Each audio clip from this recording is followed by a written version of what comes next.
Property पर कब्जा करने और बॉयफ्रेंड से शादी करने की चाहत में मोनिका ने अपने सास ससुर की हत्या करा दी। मामला उत्तर पूर्वी जिले के गोकलपुर इलाके का है। अपने ही सास ससुर की हत्या करने के आरोप में गिरफ्तार मोनिका अपने बॉयफ्रेंड से शादी कर उसके साथ सेटल होना चाहती थी, इसलिए उसने अपने बॉयफ्रेंड के साथ मिलकर अपने सास ससुर की हत्या करा दी। हालांकि वह पुलिस के शिकंजे से बच नहीं सकी। महिला पुलिस की गिरफ्त में खड़ी ये वही कातिल बहू है जिसने अपने बॉयफ्रेंड से शादी करने, उसके साथ सेटल होने की हसरत में अपने ही सास ससुर की हत्या करा दी। हालांकि वह पुलिस के शिकंजे से बच नहीं सकी है। नॉर्थ ईस्ट जिले के डीसीपी डॉक्टर जॉय टिकरी ने बताया कि मोनिका का प्रेमी आशीष और उसका दोस्त विकास भी जल्द गिरफ्तार कर लिए जाएंगे। दोनों हत्या के बाद उत्तराखंड भाग गए हैं। दिल्ली पुलिस की कई टीमें उत्तराखंड रवाना कर दी गई हैं और जल्द ही आरोपी को गिरफ्तार कर लिया जाएगा। बुजुर्ग दंपति 75 वर्षीय राधे श्याम वर्मा और उनकी पत्नी, जिनकी उम्र 60 वर्ष से अधिक बताई जा रही है, वीणा, अपने 2 मंजिला मकान के ग्राउंड फ्लोर में रहते थे। राधे श्याम वर्मा इस घर को बेचना चाहते थे, लेकिन करीब 1.5 करोड़ रुपए के इस घर का एक मुश्त खरीदार नहीं मिल रहा था, इसलिए उन्होंने पहले इसके पिछले हिस्से को बेचने का फैसला किया। इसके लिए उन्होंने खरीदार से 4.5 लाख रुपए एडवांस लिया था। नहीं, देखिए, कल ये 7:19 की कॉल थी सवेरे, और कि एक डबल मर्डर हो गया। एक सीनियर सिटीजन दंपत्ति घर पे मृत पाए गए। दोनों के गले में चोटों के निशान थे। तो हम लोग जहाँ भी थे, जैसे भी थे, मतलब मैं भी पहुँचा, हमारे एडिशनल डीसीपी मेरे साथ में बैठी हैं, संध्या मैम, ये भी तुरंत पहुँची, एसएचओ, एसीपी सारे मौके पे पहुँचे। और मौके पे पहुँच के हम लोग किसी भी मर्डर सीन में एंट्री एग्जिट ढूंढते हैं। तो मैं आपको अपना लाइन ऑफ थॉट शुरू से ही बता देता हूँ। तो जब हम लोग वहाँ पहुँचे तो थोड़ा सा कॉस्मेटिक लग रहा था। आई टेल यू हाउ, कि कुछ अलमारी खुले हैं, कुछ बंद हैं, कुछ सामान बिखरा है, और जहाँ सामान बिखरा है वो भी लग रहा है सेलेक्टिवली बिखरा है। और जो पीछे का दरवाज़ा है उसमें बड़ा एक मेक बिलीव सा ताला था, जो कि सिर्फ घर के अंदर वालों को ही पता था कि ये ताला इस तरह से इजीली मैनिपुलेट हो जाता है। और सबसे स्ट्रेंज चीज़ मुझे क्या लग रही थी, मौके पे उस परिवार में 4.5 लोग रहते हैं। हाँ, बूढ़े माँ बाप, एक यंग बेटा, उसकी वाइफ और एक छोटा बच्चा। 2 गुजर गए, बाकी कौन बचे? 2.5 लोग बचे। तो जब उनका हम कमरा देखने गए ऊपर, तो स्ट्रेंज चीज़ क्या दिखाई देती है हमें कि उनके जो एक पैसे वो बता रहे हैं कि हमारे 1.5 लाख यहाँ रखे थे, वो अलमारी कमरे के बाहर थी, और सेफ की चाबी भी वहीं थी। I found it very strange. और दूसरा, अगर मैं चोर हूँ, मैं किसी घर में घुसूँगा, तो पहला तो मेरा मोटिव मर्डर का नहीं होगा। दूसरा, मैं इंश्योर करूँगा कि जो बाकी ऑक्यूपेंट्स हैं घर के, उनको किसी तरह से कंटेन कर लूँ। अब इसमें स्ट्रेंज बात क्या है कि जो पहली मंजिल पे बेटा और बहू सो रहे हैं, वो बाहर का दरवाज़ा लॉक नहीं किया गया। तो that really stuck with me कि यार ये बड़ा अजीब बात है कि ये किस तरह का रॉबरी और मर्डर हो गया जिसमें पकड़े जाने का डर ही नहीं है किसी को। तो we started working on those lines. और जो हम लोग शुरू में जब भर्ती हुए थे पुलिस में, तो हमें 3 चीज़ें बताई गई थी, जड़, जोरू, ज़मीन। वो तीनों ही इसमें खुल के निकल के आए। It is a perfect study of human behaviour. और जो 10th कमांडमेंट है ना बाइबल की, thou shall not covet thy neighbour's wife, तो वो सारी चीज़ें इसमें से निकल के आती हैं। तो इसमें जब हम लोग इन्वेस्टिगेट करने लगे, कुछ ही घंटों में हम लोग को क्लैरिटी मिलती चली गई। इनफैक्ट आप सभी लोग के फ़ोन भी मेरे पास आ रहे थे कि कुछ निकला। मैंने कहा यार 7:19 की कॉल है सवेरे की, 12 घंटे तो दो, शाम के 7:19 तक की। बट हम लोग इसमें ट्रेडिशनल तरीके से लगे। जैसे मैंने आपको बताया, शुरू से हम लोग को थोड़ा शक घर के ऊपर हुआ। और बयाना का पैसा गया, बयाना का कुछ पैसा आया हुआ था, दैट वाज मिसिंग। तो सब कुछ थोड़ा सा मेक बिलीव स्टोरी था। तो हम लोग ने जब इंटरोगेशन शुरू की, इसमें मैं आपको बताऊं, मैंने 2 ACP, 8 इंस्पेक्टर और 60 लोगों की टीम बनाई थी। I sat in the police station for the entire day. Madam visited the spot and she was supervising it. और हम लोगों ने सबको जब इधर उधर भेजा, तो पर जो कोर घर के जो लोग थे उनसे मैं बात कर रहा था। तो जब मैंने बेटे को बुलाया, जब थोड़ी इन्फॉर्मेशन निकल के आ गई, वहाँ से हमें क्या पता लगा लोकेलिटी से कि परिवार में थोड़े से झगड़े होते थे। जो राधे श्याम जी हैं, जो बुज़ुर्ग हैं, उनकी आवाज़ बड़ी ऊंची थी। ही रिटायर्ड है वाइस प्रिंसिपल ऑफ अ सरकारी स्कूल इन करोल बाग। तो स्कूल में भी वो वाइस प्रिंसिपल वाली आवाज़ जो होती है ना, तो उस तरह की थी, जो भी बात होती थी वो बाहर तक आती थी। तो कुछ हम लोग ने लोकल इंटेलिजेंस ये गैदर किया कि ये परिवार में थोड़ा बहुत इस तरह की बात होती थी कि उनकी जो बहू है उसके और बेटे के बीच में संबंध ठीक नहीं है। जब हम लोग ने उन दोनों को बुलाया तो दोनों का मैच भी थोड़ा सा, मतलब she appear to be a lot smarter than him. She is a graduate from Delhi university and वो ओपन स्कूल से पढ़े। तो जब मैंने थोड़ा कर लिया तो एक पर्टिकुलर फ़ोन से ज़्यादा बात थी मोनिका की, तो पता लगा वो एक आशीष नाम के लड़के से उसकी दोस्ती है। तो अब मैंने बेटे को बुलाया, बेटे से बात की कि आशीष कौन है। डीसीपी डॉक्टर जॉय टिकरी ने बताया कि वारदात की कॉल मिलने के बाद मौके पे पहुंची पुलिस ने जब घर का बारीकी से मुआयना शुरू किया तो पाया कि घर के आगे का गेट अंदर से बंद था और पीछे का दरवाज़ा खुला हुआ था। यहीं से शक गहरा होता चला गया। जब भी कोई ऐसी वारदात होती है तो आरोपी घर का दरवाज़ा बाहर से बंद करके भाग जाता है ताकि कोई पीछा न कर सके। वहीं पूछताछ में मोनिका के पति रवि ने बताया कि मोनिका का एक बॉयफ्रेंड आशीष है जिससे वह घंटों बात करती है और अक्सर मिलने जाती है। आशीष से मिलने से मना करने पर अक्सर मोनिका की अपनी सास ससुर से झगड़ा हो जाता था। यहाँ से पुलिस एकदम पुख्ता हो गई थी कि हत्या में मोनिका का ही हाथ है। हत्या के बाद जब आशीष और विकास चले गए तो मोनिका ने घर में सामान को बिखेर दिया ताकि ऐसा लगे कि वारदात लूटपाट के लिए की गई है। अपने घर का पिछला हिस्सा बेचने के लिए एक व्यक्ति से 4.5 लाख रुपए एडवांस लिया था। ये रुपए भी आशीष लूट कर ले गया। He did not hide anything from me। वो सीधा आदमी, उसने कहा मेरी वाइफ का बॉयफ्रेंड है। तो मतलब आई वॉज टेकन अबैक, ये क्या है। फिर जो मैं उससे पूछता जा रहा हूँ उससे बताता जा रहा है।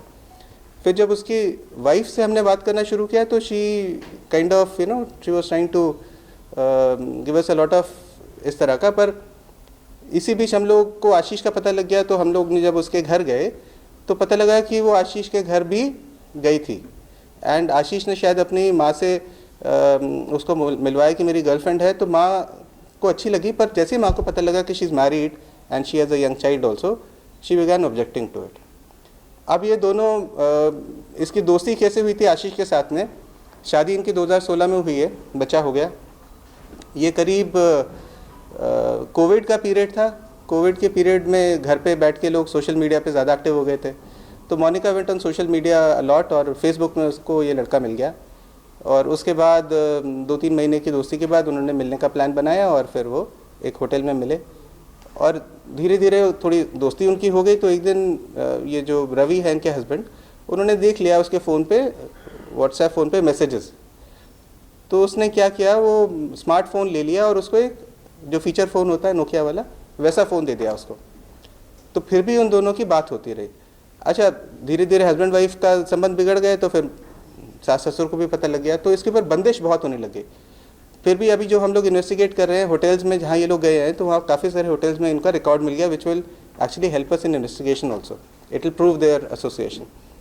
तो जब उसके बंदिश ज़्यादा हो गई तो ये बताती करीब दिसंबर, पिछले साल दिसंबर में during one of their sessions, तो शी सेड कि मैं तुम्हारे बिना रह नहीं सकती अब, और मतलब इसमें कोई हमारे पास चारा नहीं है।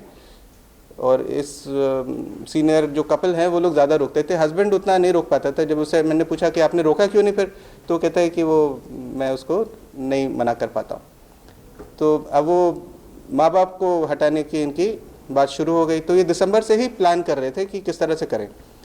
What has precipitated all this is suddenly they have been trying to shift from this place, sell this property, या किसी दूसरी जगह पे द्वारका में भी कोई इन्होंने प्लॉट देखा है।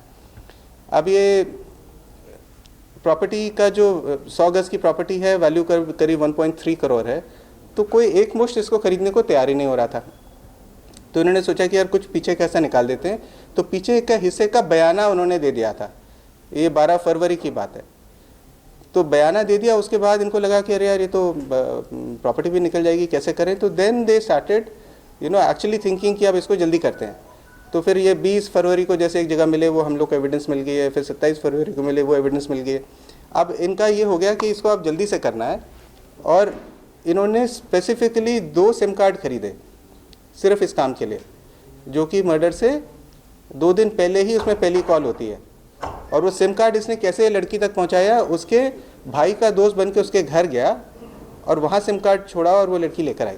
इसकी जो अपना जो पेरेंटल घर है लड़की का, मोनिका का, वो पास में ही जोहरीपुर में है। तो अब ये दोनों की अलग, वो एक अलग फ्रीक्वेंसी में बात हो रही है, अलग अलग फ़ोन, सीक्रेट फ़ोन्स हैं। तो संडे की शाम को उसने बोला कि तुम आ जाना, थोड़ा डार्क हो जाएगा, समटाइम अराउंड 6:45-7, और जब मैं फ़ोन करूँगी तब अंदर आना। तो वो मोटरसाइकिल में अपने एक दोस्त के साथ आया, आशीष, और पीछे की गली में उसने पार्क किया। शी मेड श्योर कि घर खाली है। उसको पता था उसके ससुर जी दुकान पे बैठेंगे, 8 बजे तक आएंगे। अपने हस्बैंड और अपनी मदर इन लॉ को इसने मार्केट भेजा कुछ लाने के लिए। घर खाली था, बच्चा था, वो अलग खेल रहा था। तो उसने फ़ोन करके बुलाया। पीछे के दरवाजे से वो और उसके दोस्त आए, हाथ में एक बैग था काले रंग का, और वो तुरंत उनको छत पे ले गई। छत पे उनको जांच के दौरान पुलिस ने मोनिका की कॉल डिटेल खंगाली तो पता चला कि आशीष के नंबर पर वह दिन रात बात करती थी। सख्ती से पूछताछ में मोनिका ने अपना जुर्म कबूल कर लिया है और बताया है कि वह इस शादी से खुश नहीं थी।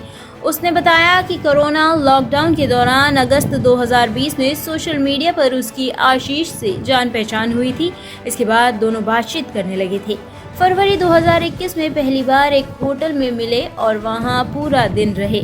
इसके बाद में अक्सर इलाके के आसपास वह होटलों में मिलने लगे थे और कई घंटों तक साथ रहने लगे थे। मोनिका ने बताया कि आशीष के साथ उसके संबंधों का पता चलने पर उसके सास, ससुर और पति टोका टाकी करने लगे थे और उन्होंने उसका स्मार्टफोन छीनकर उसे एक छोटा सा फीचर फोन दे दिया था। इसके बावजूद भी वह उससे मिलती रहती थी। आशीष को कई बार उसने गाजियाबाद वाले घर में भी लेकर गई और उसने अपने माता पिता से भी उसे मिलाया था। उसने अपने माता पिता से मोनिका को अपनी गर्लफ्रेंड बताया था, लेकिन बाद में जब उनको पता चला कि मोनिका पहले से शादीशुदा है तो माता पिता ने विरोध किया, लेकिन तब तक ये तय कर चुके थे कि ये दोनों लोग शादी करेंगे। इसीलिए मोनिका ने अपने सास ससुर की हत्या करवा दी और उन्हें अपने रास्ते से हटा दिया ताकि उनके 1.5 करोड़ के मकान पर भी उसका कब्जा हो जाए और वह आराम से आशीष के साथ शादी कर ली। सेट किया, वहाँ उनको नाश्ता दिया, कोल्ड ड्रिंक वगैरह दिया, और फिर वो नीचे आ गए। 8 बजे तक एवरीबडी वॉज बैक। उसके बाद इनका लंबा इंतज़ार शुरू होता है। खाना खाया, उनकी मदर इन लॉ को दूध पीने का वो था, आदत थी रोज़ रात में, वो सब किया, फिर सेट किया। 10:30 तक the entire family is in their rooms. Ground floor पे ये बूढ़ा बूढ़ी रहते हैं एंड फर्स्ट फ्लोर पे ये अपने फैमिली के साथ। उसके बाद शांत हो गया घर। 1-1:15 के आसपास वो फ़ोन करके कहता है कि आप घर कमरे के बाहर मत निकलना जब तक मैं ना बुलाऊं। तो then they came down and then they were murdered. उसके बाद थोड़ा सा जैसे कॉस्मेटिक, जैसे मैंने आपको बताया, उस तरह का उन्होंने कुछ ड्रामा सा किया। और 2 बज के, मेरे पास कॉल डिटेल है इसलिए मैं टाइम एग्जैक्टली बता रहा हूँ, 2:12 पे उसने बोला कि अब हम पीछे के दरवाजे से निकल रहे हैं, तुम सवेरे कमरे से बाहर निकलना। उसके बाद वो चले गए। अच्छा, ये जो टाइम है ये हमारे CCTV से भी मैच हो रहा है, जो शाम के 7 बजे का है। तो उसमें मतलब CCTV उतनी क्लियर नहीं कि चेहरा दिखे, पर दोनों लड़के दिख रहे हैं और वो जो बाइक है वो भी हम पहचान रहे हैं। तो 7 बजे के आसपास जाते हैं, 2:12 पे, 2:17 पे CCTV पे पीछे से नज़र आते हैं। और उसके बाद ये सवेरे सवेरे, नॉर्मली वो कहती है कि मेरे हस्बैंड जल्दी उठते हैं तो वही मुझे उठाते हैं, तो वैसे ही हस्बैंड उठाए और उसने देखा सारा अस्त व्यस्त पड़ा है, तो उसने फिर इसको उठाया, फिर नीचे गए, फिर देखा। Then she makes that call to her sister, her ननद, और फिर उसका भाई है जो ज्ञानेश्वर गोलू, उसने आके PCR कॉल किए और उसके बाद पुलिस आ गई। तो जब हम लोग पहुँचे तो फिर हम लोग ने ये सारी चीज़ें देखी। अब जो इसका ये तो खैर चलो खुल गया, ये हमने उसकी अरेस्ट डाल ली है। वो फ़ोन भी मिल गया जो सीक्रेट ही यूज़ कर रही थी। जो लड़का है उसके पास अभी 4.5 लाख रुपए हैं, जो इनके बयान आया था उसमें 5 लाख थे तो 4.5 बचे हैं। वो अपना पैसे वैसे लेके वो इस समय उत्तराखंड में कहीं है, मेरी टीम वहीं पर है, और सारी रात वो चला है, उसको हम लोग ट्रैक करते रहे, दादरी इधर उधर घूमता रहा, वो हम लोग उसके पीछे रहे। तो अभी वो फ़ोन बंद करके कहीं सो रहा है, तो हम लोग उधर वो चेक कर रहे हैं उसके, बिकॉज वो आधार अपना कार्ड यूज़ करता है रहने के लिए, तो हो सकता है अभी मिल जाए, हो सकता है कुछ घंटे के बाद। फिर जैसे ही वो फ़ोन ऑन करेगा तो हम लोग फिर उसको ट्रायंगुलेट करके पकड़ लेंगे। तो ये है अभी तक की कहानी। जो उसका एक साथी है उसको भी हमने मोरलेस आइडेंटिफाई कर लिया है, बट ये लड़की उसके साथी को पहचानती नहीं करी, पहली बार मैंने देखा था। पर हम लोग की इन्वेस्टिगेशन बताती है वो एक विकास नाम का लड़का है, उसके ऊपर कुछ क्रिमिनल केसेस भी हैं और शायद बाइक भी वही लेकर आया था। तो प्रॉब्ली आज शाम तक I should be able to catch both of them. That is the story. पति को कुछ भनक थी पहले से? प्रदीप नहीं, रवि. पति को नहीं, वो बहुत ही सीधा है. मतलब मैं आपको बताऊं, मैंने उसको इंटरोगेट किया 1 घंटा, तो जैसे जो मैं पूछ रहा हूँ वो बता रहा है कि हाँ. आरोपी है वो जी, बॉडी बिल्डर है और बाउंसर है. हाँ नहीं, जिम में नहीं, वो मैं बता रहा हूँ, वो एक शॉपिंग मॉल है वैशाली में, वहाँ पे बार में ही इज अ बाउंसर. डी से ग्रेजुएशन किया उसने. She used to work in a call centre before marriage, पर शादी के बाद she is been at home. नहीं, भाई इन्वॉल्व नहीं है. See, the thing is, I'm not ruling out anybody right now. Let me catch these people, and फिर उसके बाद जैसा ambit जाएगा तो उसको देखेंगे. In fact, I'm not ruling out the husband also. But the investigation is still continuing. Let me catch those guys, and we can go forward from there. Ashish unmarried है. विकास पे अभी कवि नगर के एक केस तो मिला है. दोनों गाजियाबाद के. 5 साल.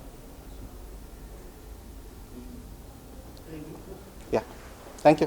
हत्या से 2 दिन पहले आशीष ने अपनी और मोनिका के लिए एक नया सिम लिया था ताकि हत्या के बाद वह पकड़े न जाएं। प्लान के मुताबिक 9 तारीख की रात आशीष अपने दोस्त विकास के साथ मोनिका के घर आया और छत पर छुपकर बैठ गया था।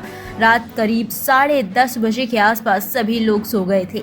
इसके बाद मौका पाकर वह 1:15 पर आशीष और विकास ने उनका गला रेंदकर बुजुर्ग दंपति की हत्या कर दी।